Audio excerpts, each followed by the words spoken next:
Hello everyone, welcome back to my channel Ongole రుచులు. నేను మీ వసంత. ఈరోజు ఈ వీడియోలో ఎంతో టేస్టీ అయిన చెట్టినాడ్ ఫిష్ ఫ్రై ఎలా చేయాలో చూద్దాం. So first Chettinad fish fry కోసం బాగా కడిగి శుభ్రం చేసుకున్న ఫిషెస్ని కొన్ని తీసుకుంటున్నానండి. ఇందులోకి ఏ ఏ మసాలా వాడుతున్నానో ఇప్పుడు చూద్దాము. ఫస్ట్ ఒక మిక్సీ జార్లోకి 4-5 ఎండుమిర్చి ఫ్లేక్స్ తీసుకుంటున్నాను. సో వాటి గ్రైండ్ చేసినాక వాటి ఫ్లేక్స్ ఫిషెస్కి బట్టి చాలా టేస్టీగా ఉంటుంది. సో అందుకని ఎండుమిర్చి యూజ్ చేస్తున్నాను. అండ్ కారం కూడా ఇందులో యూజ్ చేస్తున్నాను.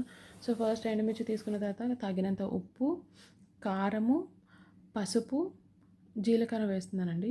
సో జీలకర్ర బాగా బ్లెండ్ అవ్వాలంటే దీంట్లో ఎటువంటి వాటర్ యూజ్ చేయకూడదు. బికాజ్ అల్లం వెల్లుల్లి వేసినా కొంచెం థిక్గా ఫామ్ అయిపోతుంది కాబట్టి ముందు కారపొడిలాగా ఏమేమి స్పైసెస్ ఉన్నాయో అవి యాడ్ చేసుకుంటున్నాను. సో ధనియాల పొడి, ఇందులో ఏమేమి యాడ్ చేశాను, మిరియాల పొడి, ఎండుమిర్చి, పసుపు, ఉప్పు, కారము, జీలకర్ర, ధనియాల పొడి, మిరియాల పొడి అన్నీ వేసి ఇప్పుడు బ్లెండ్ చేస్తున్నానండి. చూసారు కదా ఇప్పుడు కారం లాగా అయింది కదా బాగా. సో దీన్ని ఒక బౌల్లోకి తీసుకుంటున్నాను. అండ్ దెన్ దీంట్లోకి కొంచెం అల్లం వెల్లుల్లి పేస్ట్ ఇప్పుడు యాడ్ చేస్తున్నానండి. అండ్ సపరేట్గా కూడా బ్లెండ్ చేసుకుంటాను, అది తర్వాత చూపిస్తాను. సో ఈ బ్లెండ్ చేసిన కారంలోకి కొంచెం కార్న్ఫ్లోర్, హాఫ్ టీ స్పూన్ శనగపిండి యాడ్ చేస్తున్నాను. సో చెట్టినాడ్ ఫిష్ ఫ్రైలోకి మ్యాండేటరీ ఇవేంటంటే కొంచెం క్రిస్పీగా రావడం కోసం అని చెప్పి ఇవి రెండు యూజ్ చేస్తారు. But very light quantity use చేయాలండి. అండ్ ఇప్పుడు ఈ స్పైసెస్ అన్నీ బాగా కలుపుకోవాలి. దీంట్లోకి తగినంత నిమ్మరసం కూడా యాడ్ చేసుకోవాలండి. చూస్తున్నారు కదా నేను ఒక హాఫ్ చెక్క నిమ్మరసాన్ని యాడ్ చేస్తున్నాను. ఇవన్నీ మసాలాకి కలిసేటట్టు బాగా కలుపుకోవాలండి. అండ్ మెయిన్వైల్ మిక్సీ జార్లోకి వేసుకున్న అల్లం వెల్లుల్లి ముక్కలతో పాటు కొంచెం కరివేపాకు, కొంచెం వాటర్ వేసుకొని ఇది కూడా బ్లెండ్ చేసుకోవాలి. సో దట్ ఇది ఒక పేస్ట్గా ఫామ్ అవుతుంది.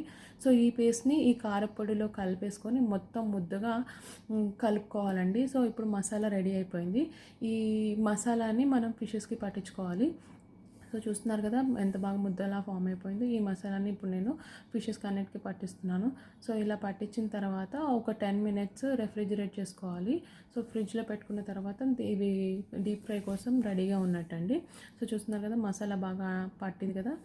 ఇప్పుడు ఈ ఫిషెస్ని అన్నీ తీసుకొని నేను ఫ్రిడ్జ్లో పెడుతున్నాను. తర్వాత 10 minutes తర్వాత డీప్ ఫ్రై చేద్దాం.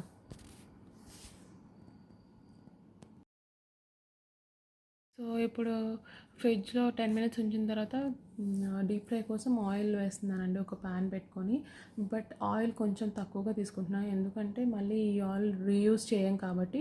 So that 2-3 pieces at a time మనం ఫ్రై చేసుకున్నా సరే మనకు వెంటనే ఆయిల్ సేవ్ అవుతుంది. సో ఒక ప్యాన్లోకి ఆయిల్ తీసుకొని ప్రీహీట్ చేసుకున్నాను. ఆయిల్ హీట్ ఎక్కిందో లేదో చూస్తున్నాను కదండి.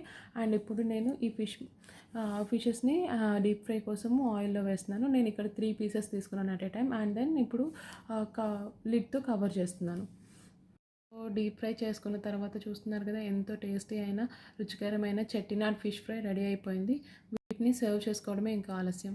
Hope you like my video. Thanks for watching this video. Please support us and please like and please subscribe my channel for more updates.